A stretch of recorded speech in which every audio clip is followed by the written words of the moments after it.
एक राष्ट्र एक चुनाव, मोदी कैबिनेट में ये फैसला लिया गया 100 दिन के बाद, जब कार्यकाल पूरा हुआ 101वें दिन ये फैसला है वो लिया गया और शीतकालीन के सत्र में इस बिल को मंजूरी यानी कि लोकसभा में ये बिल है वो पेश किया जाएगा।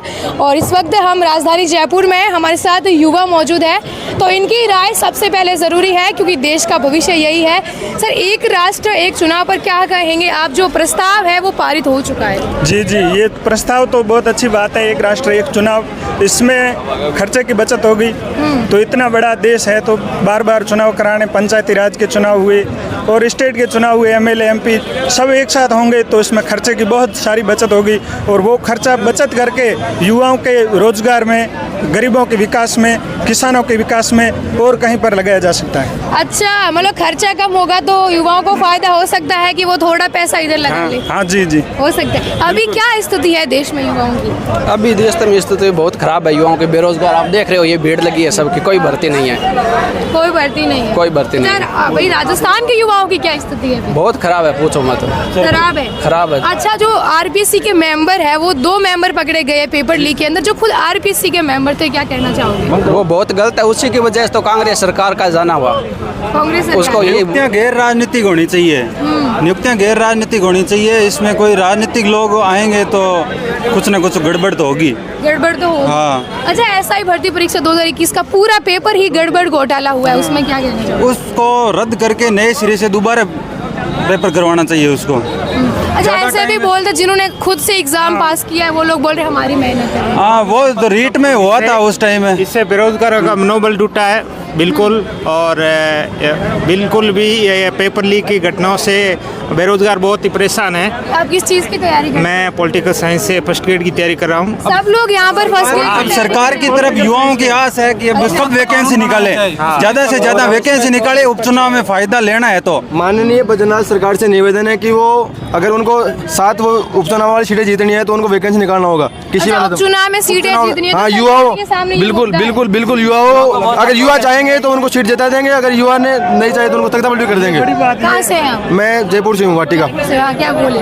मैं ये कह रहा था, ये पिछली जो कांग्रेस सरकार थी उसने बहुत सारे घोटाले किए, वैकेंसियों में खूब सारे घोटाले किए, उसी की वजह से कांग्रेस सरकार गई है। बाकी नीतियाँ बहुत अच्छी थी। अब ये भजनलाल सरकार को ये सोचना पड़ेगा, अगर उपचुनाव जीतने हैं तो भर्ती जरूर निकालनी पड़ेगी। अब फर्स्ट ग्रेड की इतने सीटें खाली है, सेकंड ग्रेड की बहुत ज़्यादा सीटें खाली है। अब देख लो कितनी बेरोजगारी बढ़ी हुई है, वैकेंसी की ओर कोई ध्यान नहीं दिया जा रहा। अगर वैकेंसी नहीं निकाली गई तो युवाओं का आक्रोश निश्चित ही फूटेगा और ये उपचुनाव में पूरा का पूरा। अच्छा, जो इतनी भीड़ है यहाँ पर, अभी कोचिंग जा रहे हैं या आ रहे हैं? नहीं, जा रहे हैं। 1 बजे का बैच है? हम 1 बजे से आते हैं, 1 बजे से आते हैं, 1 बजे से 8:30 बजे तक कोचिंग करते हैं 8:30 तक। सरकार को युवाओं को भरोसे में लेना चाहिए, विश्वास में लेकर अब वैकेंसियाँ निकालेगी तभी युवा का भला होगा। युवा का भला होगा, क्योंकि 8-9 महीने हो गए अभी तक बैजनाथ सरकार ने युवाओं के लिए कुछ भी नहीं किया। बात की है सरकार ने, कुछ भी बात नहीं की। शिक्षा बोर्ड में 14,000 के लमसम भर्तियाँ बाकी है, वो पोस्टें खाली है, वो पोस्ट जल्दी से जल्दी उसकी वैकेंसी निकालनी चाहिए। और इतने सारे युवा जो उसकी तैयारी कर रहे हैं वो तैयारी में जुटे और उनको फायदा मिले कुछ। आप किस चीज़ की तैयारी? फर्स्ट ग्रेड की। फर्स्ट ग्रेड की। सभी यहाँ पर फर्स्ट ग्रेड वाले हैं क्या? सभी फर्स्ट ग्रेड के, सभी राजनीतिक विज्ञान। बिल्कुल राजनीति विज्ञान के। अच्छा, कितना कंपटीशन है? बहुत सारा कंपटीशन है, आप देख सकते हो। बेरोजगारी दिन ब दिन बढ़ती जा रही है। जिस भरोसे से हमने भजनलाल सरकार को यहाँ वोट दिए है, बीजेपी सरकार को, उसी भरोसे के अकॉर्डिंग हमारे भरोसे पे खरी नहीं उतरी तो फिर वही हाल होने वाले हैं जैसे इस बार कांग्रेस के हुए। वापिस उपचुनाव में वही बीजेपी के हाल होंगे, देख सकते हैं। कितने टाइम से तैयारी कर रहे हैं? तैयारी तो काफ़ी टाइम से कर ही रहे हैं। अभी तो यहाँ 5-6 महीने से अभी फर्स्ट ग्रेड की कर रहे हैं, बाकी तो पिछली बार भी दिया था, नहीं हुआ। पेपर बहुत आप बताइए, कितने टाइम से कर रहे हैं तैयारी? मैडम 5 साल से। 5 साल से। फर्स्ट ग्रेड की? फर्स्ट ग्रेड की तो नहीं कर रहा, पहले अदर तैयारी कर रहा था। अच्छा, पहले अलग कर। थर्ड ग्रेड की, फिर सेकंड ग्रेड, फिर फर्स्ट ग्रेड की। सारे एग्जाम दे चुके हैं आप भी?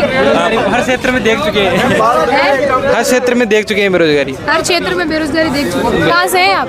मैं जैसलमेर से हूँ। जैसलमेर से। और आप? जयपुर से ही। जयपुर से ही हो? टॉप से। मतलब क्या सरकार से क्या युवा क्या चाहते हैं? अब यहाँ पर जो कोचिंग आते हैं उनकी भावनाएं क्या होती है? युवा रोजगार ही चाहते हैं, रोजगार चाहेंगे युवा। पेपर लीक होते हैं क्या बीतती है? पेपर लीक पर बुरी बीतती है, जो पेपर आपने दिया और वो लीक हो जाता है, उस पे तो बुरी बीतती है सब। पेपर लीक हो जाता है तो फिर एक तो मनोबल टूटता है, और फिर आगे किसकी तैयारी करे, कैसे करे, वो भी कंफ्यूजन में रहते कि आगे कैसे तैयारी करे, क्योंकि एक प्रति को जो हम तैयारी कर चुके हैं वो पेपर लीक हो जाता है। फिर एक बेरोजगार युवा फिर समझ में पड़ जाता है कि वो फिर कैसे तैयारी करे, आगे किसकी करे। तो इससे सरकार से यही निवेदन है कि जो भी भर्ती हो एकदम पारदर्शिता के साथ में हो और इस पर भर्ती हो। अच्छा, जो अभी एक राष्ट्र एक चुनाव पर क्या गई?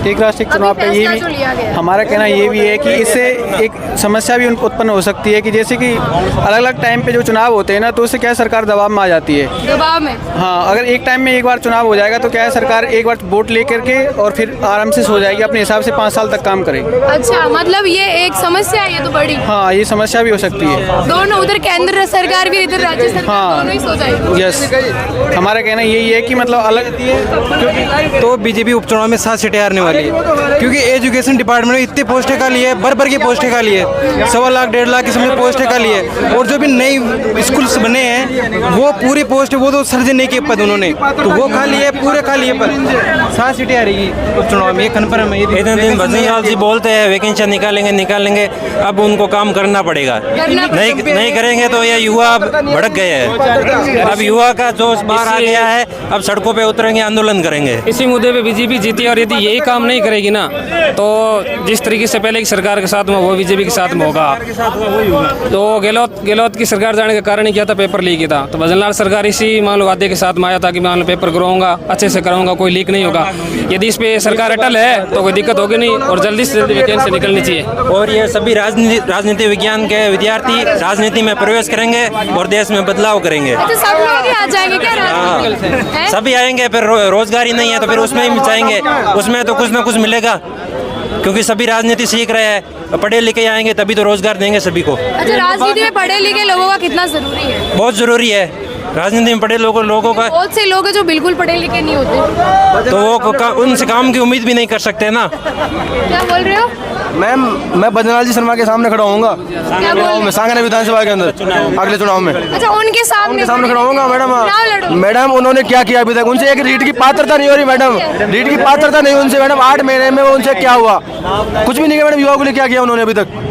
वो तो जापान कोरिया के जापान से कुछ नहीं होगा मैडम, यहाँ राजस्थान में कुछ काम करना पड़ेगा। निवेश लेके आ रहे हैं ना। निवेश से मैडम क्या होगा? युवा, किसान, महिला सब बेरोजगार है। युवा नौकरी की चाह में है, निवेश से क्या करेंगे? निवेश से पूंजीपतियों को फायदा होगा, रोजगार से युवाओं का भला होगा।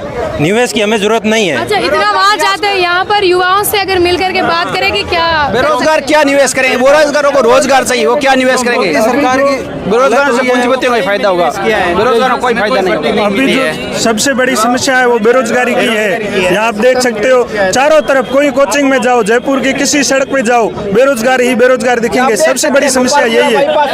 और ये बेरोजगार पिछली सरकार ने जैसे पारदर्शितापूर्ण परीक्षा नहीं करवाई, इन्होंने भी नहीं करवाई, तो ये सरकार भी खामियाजा भुगतने के लिए तैयार रहे। इन्होंने अच्छा काम किया, एसओजी अच्छा काम कर रही है। एसआई में जो पेपर लीक हुआ था, जो फर्जी तरीके से थानेदार बने हैं, उसको पकड़ रही है। उसी तरीके से अगर पारदर्शितापूर्ण परीक्षा करवाती है तो फिर बीजेपी यहाँ सरकार में टिकी रहेगी, नहीं तो फिर युवाओं का गुस्सा तो फिर ही भड़केगा। बिल्कुल, लोकसभा चुनाव में भी युवाओं का गुस्सा देख लिया भाजपा सरकार ने।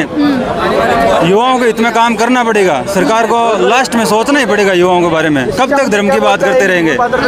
हाँ, वैकेंसी नहीं है तो उपचुनाव में इसका भाजपा का इसका भुगतना पड़ेगा। चेतावनी है। तो वही है कि इतने सारे स्टूडेंट जो यूथ अलग अलग कंपटीशन की तैयारी कर रहे हैं, किसी को 10 साल, किसी को 5 साल तो है। तो सबसे पहला मुद्दा यही है कि विदेशों में निवेश करने से कुछ नहीं होगा, यहाँ पर युवाओं को रोजगार है वो दिया जाए। और जो एक राष्ट्र एक चुनाव की नीति जो मोदी कैबिनेट में बड़ा फैसला लिया गया है, उसको लेकर के यह भी है कि एक तरीके से सही है कि आर्थिक व्यवस्था सही रह सकती है, लेकिन कहीं ना कहीं यह है कि सरकार काम करने से इसमें है वो भाग सकती है। युवा है, सबके अपने मुद्दे हैं, अपनी समस्याएं जो है। सहयोगी मनुल के साथ में ममता द खटक, जयपुर।